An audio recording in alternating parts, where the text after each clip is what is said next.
एडगेड अभ्यास पुस्तिका भाषा भारती पार्ट 3 के प्रश्नोत्तर हल करेंगे। पाठ का नाम है हार की जीत। चलिए यहाँ पर हम प्रश्नों की ओर बढ़ते हैं। प्रश्नों में सबसे पहले दिया है बहुविकल्पीय प्रश्न। नीचे जो भी प्रश्न दिए हुए हैं वो बहुविकल्पीय प्रश्न हैं। एक प्रश्न के 4 विकल्प दिए हुए हैं, उनमें से सही विकल्प हमें छांट कर लिखना है। तो चलिए प्रश्न नंबर 1 है, मैं आपका दास हूँ कथन किसने कहा? ऑप्शन ए बाबा जी ने, ऑप्शन बी खड़क सिंह ने, ऑप्शन सी दुर्गादत्त ने, ऑप्शन डी सुल्तान ने। तो इसमें सही ऑप्शन है ऑप्शन बी खड़क सिंह ने। उत्तर में हम क्या लिखेंगे? ऑप्शन बी खड़क सिंह ने। चलिए प्रश्न नंबर 2 है, उनका घोड़ा बलवान था, वाक्य में विशेषण शब्द कौन सा है? तो उत्तर में यहाँ पर ऑप्शन क्या क्या दिए हैं? ऑप्शन ए घोड़ा, ऑप्शन बी उनका, ऑप्शन सी बलवान, ऑप्शन डी था। तो इसमें सही ऑप्शन है ऑप्शन सी बलवान। उत्तर में हम लिखेंगे ऑप्शन सी बलवान। चलिए इसके बाद हम आगे बढ़ते हैं, प्रश्न नंबर 3 की ओर चलते हैं। प्रश्न नंबर 3 में पूछा है मनुष्यता शब्द में प्रत्यय क्या है? तो देखिए हम सभी को पता है प्रत्यय शब्द के बाद जोड़े जाते हैं। तो ऑप्शन ए में क्या लिखा है? इति, ऑप्शन बी में लिखा है यथा, ऑप्शन सी में लिखा है ता और ऑप्शन डी में मनु। तो इसमें सही ऑप्शन है ऑप्शन सी ता। मनुष्य में ता जोड़ेंगे तो क्या हो जाएगा? मनुष्यता। तो उत्तर में हम लिखेंगे ऑप्शन सी ता। चलिए इसके बाद प्रश्न नंबर 4 पर चलते हैं हम। प्रश्न नंबर 4 में पूछा है खड़क सिंह का हृदय परिवर्तन कैसे हुआ? तो ऑप्शन ए है सजा के डर से, ऑप्शन बी बाबा भारती के विचारों से, ऑप्शन सी बाबा भारती के दुख से, ऑप्शन डी अपमान के डर से। तो इसमें सही ऑप्शन है ऑप्शन बी बाबा भारती के विचारों से। तो उत्तर में हम लिखेंगे ऑप्शन बी बाबा भारती के विचारों से। चलिए बच्चों हम आगे बढ़ते हैं, प्रश्न नंबर 5 पर आते हैं। प्रश्न नंबर 5 में दिया है प्रसन्न शब्द से भाववाचक संज्ञा बनाने के लिए किस प्रत्यय शब्दांश का प्रयोग करेंगे? ऑप्शन ए तह, ऑप्शन बी ता, ऑप्शन सी ईय, ऑप्शन डी इक। तो उत्तर में लिखेंगे हम ऑप्शन बी ता। तो यहाँ पर ये पांचों हमारे प्रश्न हल हो चुके हैं। चलिए हम आगे बढ़ते हैं।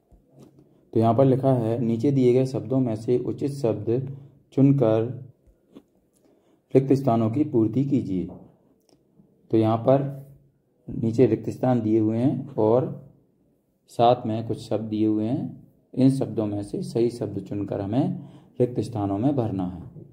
तो चलिए देखते हैं शब्द कौन कौन से दिए हैं।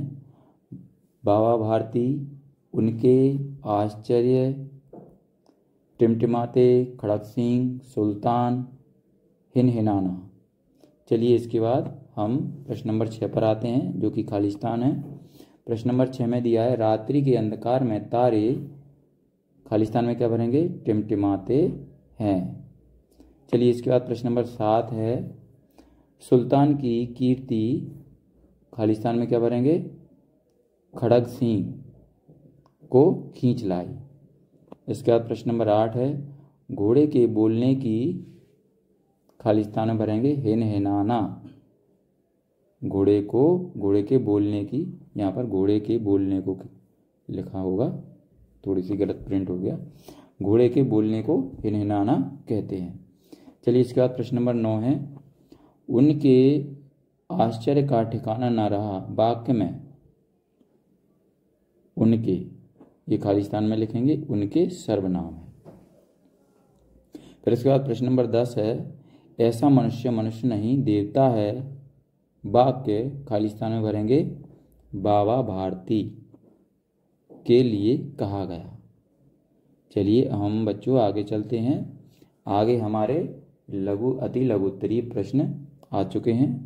तो अति लघु उत्तरीय प्रश्न में प्रश्न नंबर 11 है खड़क सिंह इस इलाके का कुख्यात डाकू था, वाक्य में रेखांकित शब्द का विलोम शब्द लिखिए। तो रेखांकित शब्द कौन सा है? यहाँ पर ये देखिए कुख्यात है। तो कुख्यात का हम क्या करना है? विलोम शब्द लिखना है। विलोम यानी उल्टा। तो यहाँ पर कुख्यात का विलोम क्या होगा? प्रसिद्ध। चलिए इसके बाद प्रश्न नंबर 12 है। उसकी चाल देख कर खड़क सिंह के हृदय पर सांप लौट गया। वाक्य में मुहावरा छांट कर लिखिए। तो यहाँ पर मुहावरा छांटना है इस वाक्य में। तो मुहावरा कौन सा होगा? हृदय पर सांप लौटना, है ना। तो उत्तर में हम क्या लिखेंगे? हृदय पर सांप लौटना। चलिए इसके बाद प्रश्न नंबर 13 है। बाबा भारती के घोड़े की कोई एक विशेषता। तो बाबा भारती के घोड़े की कोई एक विशेषता लिखना है। तो उत्तर में हम लिखेंगे बाबा भारती का घोड़ा सुंदर और बलवान था। चलिए अब हम आगे बढ़ते हैं। प्रश्न नंबर 14 है। बाबा भारती को किस चीज से आश्चर्य हुआ? तो उत्तर में लिखेंगे जब उन्होंने एक अपाहिज को घोड़े की पीठ पर तनकर बैठे और घोड़ा चलाते देखा तो उन्हें बहुत आश्चर्य हुआ। चलिए इसके बाद हम आगे बढ़ते हैं। अब हमारे सामने लघु उत्तरीय प्रश्न आ चुके हैं। लघु उत्तरीय प्रश्न में प्रश्न नंबर 15 है। यदि बाबा भारती घोड़ा नहीं दिखाते तो खड़क सिंह क्या करता? अपने शब्दों में लिखिए। तो उत्तर में लिखेंगे यदि बाबा भारती खड़क सिंह को घोड़ा नहीं दिखाते तो खड़क सिंह बाबा भारती के साथ अभद्रता और मारपीट करता। चलिए इसके बाद हम आगे बढ़ते हैं बच्चों। प्रश्न नंबर 16 पर आते हैं। खड़क सिंह की आंखों में नेकी के आंसू क्यों थे? तो उत्तर में हम लिखेंगे बाबा भारती के विचारों से प्रेरित होकर खड़क सिंह की आंखों में नेकी के आंसू आ गए थे। फिर इसके बाद प्रश्न नंबर 17 है। निम्नलिखित शब्दों में से संज्ञा, सर्वनाम, क्रिया एवं विशेषण शब्दों को छांट कर लिखिए। चिल्लाना, घोड़ा, खेत, उसकी, बोलना, पवित्र, सुंदर, दिल्ली, बे, नाचना, साइकिल, बदलना, उन्होंने, तेज, आप, गरम। ये शब्द दिए हुए हैं। इनमें से हमें क्या करना है? संज्ञा को अलग करना है, सर्वनाम को अलग करना है, क्रियाओं को अलग करना है और विशेषण शब्द को अलग करना है। तो यहाँ पर देखिए, यहाँ पर संज्ञा के सामने हम संज्ञा लिखेंगे और सर्वनाम के सामने सर्वनाम, क्रिया के सामने क्रिया और विशेषण के सामने विशेषण लिखेंगे। तो संज्ञा इस शब्दों में से कौन कौन सी हैं? घोड़ा, खेत, दिल्ली, साइकिल। सर्वनाम कौन सी है? उसकी, वे, उन्होंने, आप। और क्रिया कौन सी है? चिल्लाना, बोलना, नाचना, बदलना। और विशेषण पवित्र, सुंदर, तेज, गरम। इसके बाद प्रश्न नंबर 18 है। बाबा भारती की जगह आप होते तो घोड़े को चोरी होने से बचाने के लिए क्या करते? तो उत्तर में हम लिखेंगे बाबा भारती की जगह यदि मैं होता तो घोड़े को चोरी होने से बचाने के लिए थाने में जाकर शिकायत दर्ज करवाता। चलिए हम आगे बढ़ते हैं। दीर्घ उत्तरीय प्रश्न हमारे सामने आ चुके हैं। दीर्घ उत्तरीय प्रश्न में प्रश्न नंबर 19 दिया है।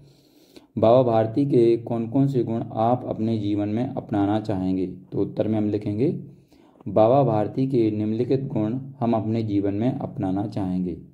तो नंबर 1 पे लिखेंगे श्रेष्ठ विचार, दूसरे पर लिखेंगे व्यवहार कुशलता और तीसरा पशु प्रेम, चौथा है स्वावलंबी और पांचवा है दयालुता। ये गुण हम अपने जीवन में अपनाना चाहेंगे। तो यहाँ पर प्रश्न है हमें ज़रूरतमंद की सहायता क्यों करनी चाहिए? तो उत्तर में हम लिखेंगे गरीब लोगों की मदद करना एक नेक काम है। इससे न केवल गरीब लोगों को जीवन यापन के लिए आवश्यक संसाधन और उपकरण मिलते हैं बल्कि समाज के समग्र विकास में भी योगदान मिलता है। इसलिए हमें यथासंभव गरीबों की हर प्रकार से मदद करते रहना चाहिए। यहाँ पर ये हमारा पाठ 3 पूर्ण होता है।